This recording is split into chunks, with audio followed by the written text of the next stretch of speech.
Let's address the elephant in the room. I already covered this video almost 3 years ago. Well, that video was one of the first response videos I've ever made. You can tell by how bad it is. Most of the video was unscripted and I spent way too much time on missed continuity errors. So, with my channel now having over 1,000 subscribers and Saw 10 just around the corner, I figured what better time is there to take a proper look at Cinemasins' videos on Saw 1 through 3. I might look at the others again someday too, but who knows.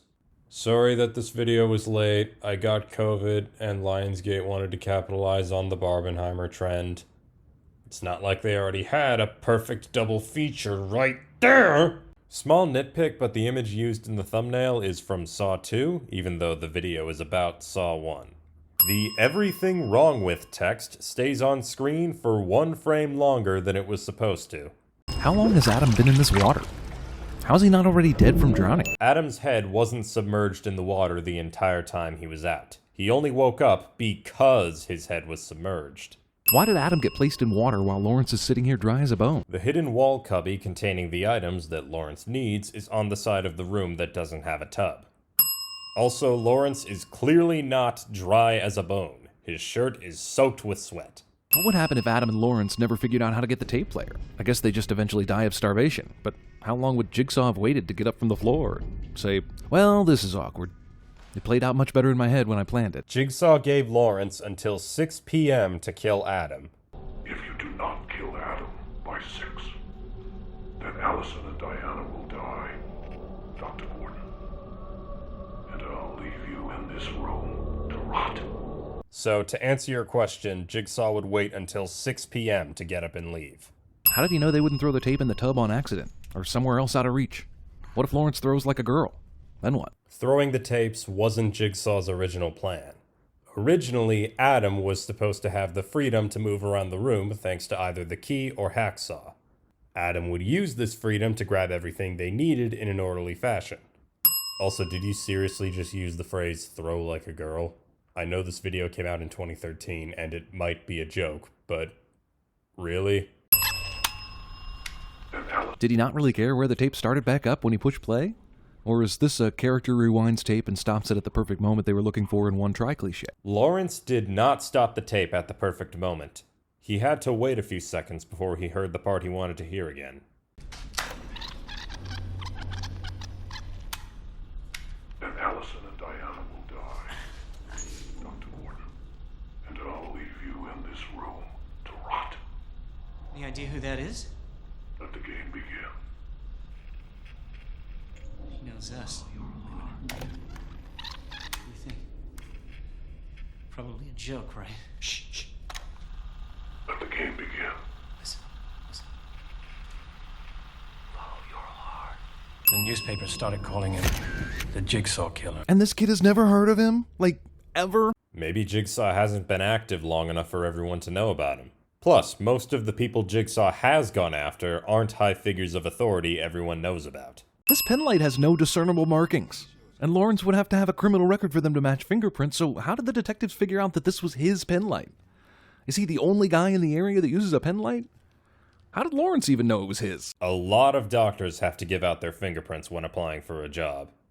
Also, nobody said that Lawrence immediately knew that this was his pen. He probably just put it together when Sing and Tap told him that his fingerprints were on it.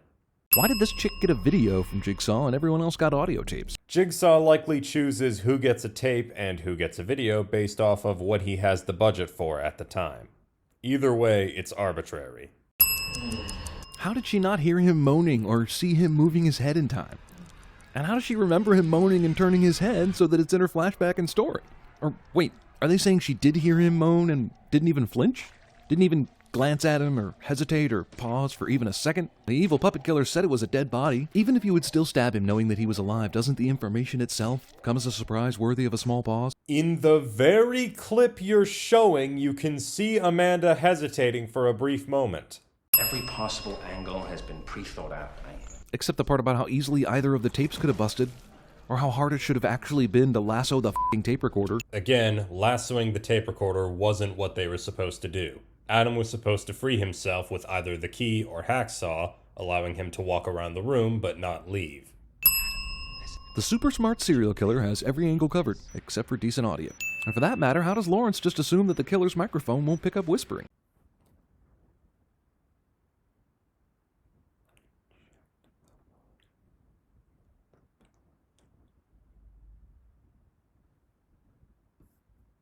You barely heard what I just said, didn't you? Yeah, the point that I'm trying to make is that even with decent audio, it can still be hard to hear what somebody is whispering. But even if we ignore that, Jigsaw is in the bathroom with them, able to hear everything they say. Couldn't they try cutting through the rusty-ass pipes? If the rusty hacksaws can't cut through the chains, they definitely can't cut through the pipes. He's a tall black guy. He's got a scar around his neck. So when Lawrence told you about the tall black cop who got his throat cut, you didn't make any connection? Adam probably thought of it, but dismissed it because he doubts the guy who hired him was a cop. Tab. Detective Tab. Whoa. The guy who paid me to take these photos was not a cop. No. Wait, he's holding the wife and daughter captive in the doctor's own house? So he kidnapped them, tied them up, and then went and set up all this computer and camera equipment in the doctor's house.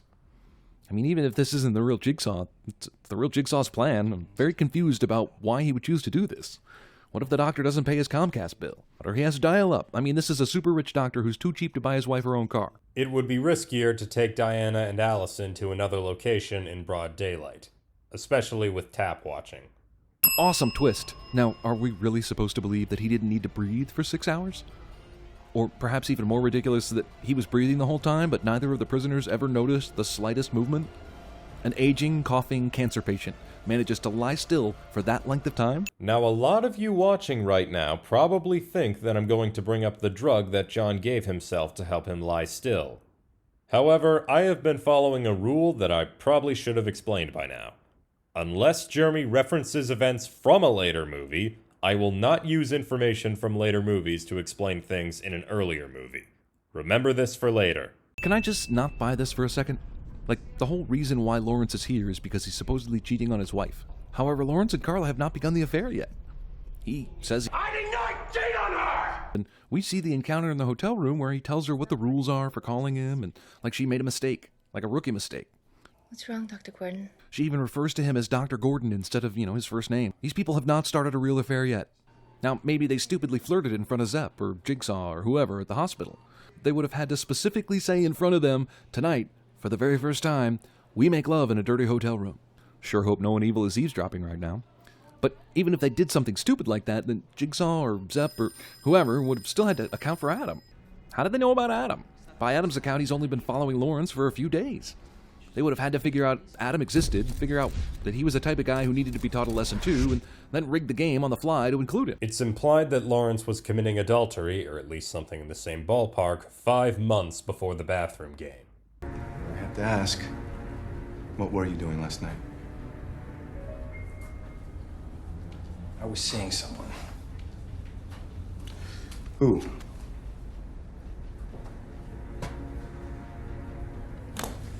Look, if you can't be honest with me. I was visiting someone. It wasn't a patient. All right? But even if he didn't go that far, considering how harsh John's morality standards are, the fact that Lawrence even planned to have an affair more than once was probably enough for him to need a game. As for Adam, if John has been following Lawrence long enough to know about the planned affair, there's a good chance that he's seen Adam doing the same.